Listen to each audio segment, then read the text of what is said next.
আজ আবারও তোমাদের সাথে একটা নতুন ভিডিও নিয়ে চলে এসেছি আমি। তো আজ দেখে বুঝতেই পারছো এসেছিলাম গঙ্গায়। তো গঙ্গায় এসেছি, আজকে ছিল নীলষষ্ঠী পুজো।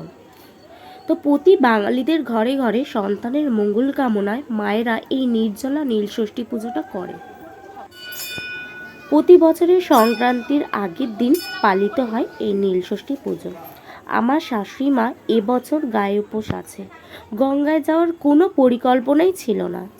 তারপর সবাই যাচ্ছে দেখে বেরিয়ে পড়লাম। কাছে পিঠে গঙ্গা আছে তো কি হয়েছে, যাওয়া হয় খুবই কম। গঙ্গায় স্নান করে মহাদেবের মাথায় জল ঢেলে এখন বসে বসে গঙ্গার পাড়ে হাওয়া খাচ্ছি। খেতে খেতে এই ছোট্ট ভাইটাকে চোখে পড়লো, তার একটা বাড়ির পোষা কুকুরকে নিয়ে এসেছে গঙ্গায়। তো সেই কুকুরটা ভাইটাকে স্নান করতে দিচ্ছে না। সে যখনই জলে নামছে কুকুরটাও জলে নেমে যাচ্ছে। তো নেমে রীতিমতন সাঁতার কাটছে। আমি দেখে আর নিজেকে আটকাতে পারলাম না, ভিডিওটা করেই ফেললাম। দেখতে পাচ্ছ তোমরা কিভাবে সাঁতার কাটছে। এখন রওনা দেব বাড়ির উদ্দেশ্যে।